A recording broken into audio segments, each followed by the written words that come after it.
Plate forms کے ساتھ کام کیا۔ برطانوی ہندوستان میں سیاست تیزی سے تبدیل ہو رہی تھی۔ ایک طرف آزادی کی تحریکیں تھیں، دوسری طرف مذہبی اور علاقائی سیاست بھی مضبوط ہو رہی تھی۔ بھاشانی نے ان بدلتے ہوئے سیاسی حالات میں اپنی جگہ بنانے کی کوشش کی۔ ان کی سیاست میں برطانوی استعمار کی مخالفت کے ساتھ ساتھ عوامی حقوق کا مطالبہ بھی شامل تھا۔ یہی وجہ تھی کہ وہ صرف مذہبی حلقوں تک محدود نہیں رہے بلکہ کسانوں، مزدوروں اور عام سیاسی کارکنوں میں بھی مقبول ہوئے۔ عوامی رہنما کے طور پر ابھرنا۔ ناظرین، کسی بھی سیاسی رہنما کی اصل طاقت صرف اس کے عہدے میں نہیں ہوتی، اصل طاقت عوام کے ساتھ اس کے تعلق میں ہوتی ہے۔ عبدالحمید بھاشانی کے سیاسی سفر میں عوامی رابطہ ایک اہم عنصر تھا۔ ان کا انداز گفتگو جذباتی بھی تھا اور عوامی مسائل سے جڑا ہوا بھی۔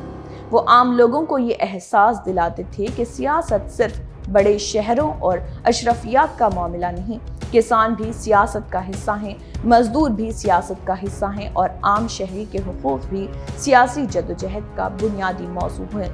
اور اسی وجہ سے بھاشانی کی مقبولیت وقت کے ساتھ بڑھتی گئی۔ برطانوی دور کا آخری مرحلہ۔ جیسے جیسے برطانوی حکومت کے خلاف سیاسی تحریکیں مضبوط ہوتی گئیں، ویسے ویسے ہندوستان کا سیاسی ماحول مزید پیچیدہ ہوتا گیا۔ دوسری جنگ عظیم، ہندوستان کی آزادی کا بڑھتا ہوا مطالبہ، مختلف سیاسی جماعتوں کے اختلافات اور برطانوی حکومت کی پالیسیوں نے پورے خطے کی سیاست کو بدل دیا۔ عبدالحمید بھاشانی اس دور میں بھی سیاسی طور پر سرگرم رہے۔ ان کی سیاست کا ایک نمایاں پہلو برطانوی اقتدار کے خلاف مزاحمت اور عوامی حقوق کی حمایت تھا۔ وہ ایسے سیاسی نظام کے خواہاں تھے جس میں عام لوگوں کی آواز کو اہمیت حاصل ہو۔ ناظرین، 1947 میں برصغیر کی تقسیم کے ساتھ برطانوی راج کا خاتمہ ہوا، ایک نئے سیاسی دور کا آغاز ہوا، لیکن عبدالحمید بھاشانی کی سیاسی جدوجہد ختم نہیں ہوئی۔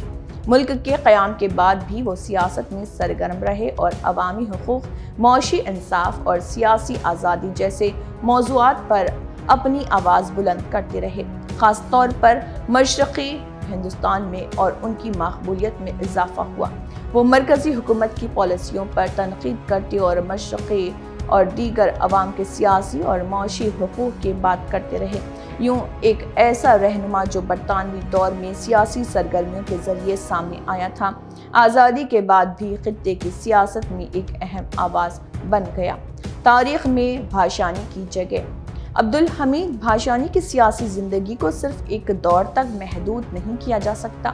ان کی شخصیت برصغیر کے اس سیاسی سفر کی نمائندگی کرتی ہے جس میں نو آبادیاتی مخالفت، عوامی سیاست، کسانوں کے حقوق اور علاقائی خود مختاری جیسے موضوعات ایک دوسرے سے جڑتے گئے۔ برطانوی راج کے خلاف ان کی سیاسی سرگرمیوں نے انہیں عوامی حلقوں میں شناخت دی اور آزادی کے بعد ان کی سیاست نے انہیں ایک ایسے رہنما کے طور پر پیش کیا جو اقتدار سے زیادہ عوامی مسائل پر زور دینے کے لیے مشہور تھا۔ تاریخ کے طالب علموں کے لیے بھاشانی اس لیے بھی اہم ہے کہ ان کی زندگی برصغیر کی سیاست میں آنے والی بڑی تبدیلیوں کا ایک عکس پیش کرتی ہے۔ تاریخی سبق۔ ناظرین، عبدالحمید بھاشانی کی داستان ہمیں ایک اہم سبق دیتی ہے۔ سیاسی تحریکیں صرف بڑے شہروں، بڑے ایوانوں اور بڑے ناموں سے نہیں بنتی۔ ان تحریکوں کے پیچھے وہ لاکھوں عام لوگ بھی ہوتے ہیں جو اپنے حقوق، آزادی اور بہتر مستقبل کے لیے آواز اٹھاتے ہیں۔ بھاشانی نے اپنی سیاست میں انہی عام لوگوں کو مرکز بنایا۔ برطانوی دور میں ان کی سرگرمیوں نے انہیں ایک مزاحمتی رہنما کے طور پر شناخت دی، جبکہ بعد کے دور میں وہ عوامی اور علاقائی حقوق کے ایک اہم سیاسی ترجمان بن گئے۔ ان کی زندگی برصغیر کی اس پیچیدہ تاریخ کا حصہ ہے جہاں آزادی، سیاست، عوامی حقوق اور علاقائی شناخت کے سوال ایک دوسرے کے ساتھ جڑے ہوئے تھے۔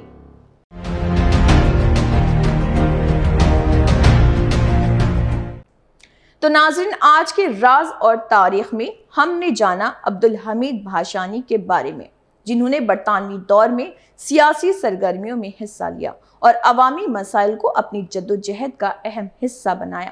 وہ ایک مذہبی شخصیت سے عوامی سیاسی رہنما کے طور پر بھرے اور کسانوں، غربت اور غریب طبقات اور عام لوگوں کے مسائل کو سیاسی گفتگو کا حصہ بنایا۔ ان کی زندگی ہمیں یہ بتاتی ہے کہ برصغیر کی سیاسی تاریخ صرف چند بڑے ناموں کی تاریخ نہیں، بلکہ ان بے شمار رہنماؤں اور کارکنوں کی بھی تاریخ ہے جنہوں نے اپنے انداز میں سیاسی تبدیلی کے عمل میں حصہ لیا۔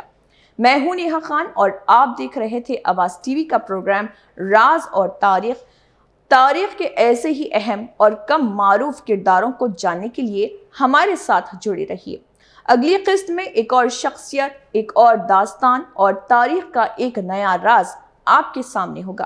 تب تک کے لیے دیجیے اجازت۔ اللہ حافظ۔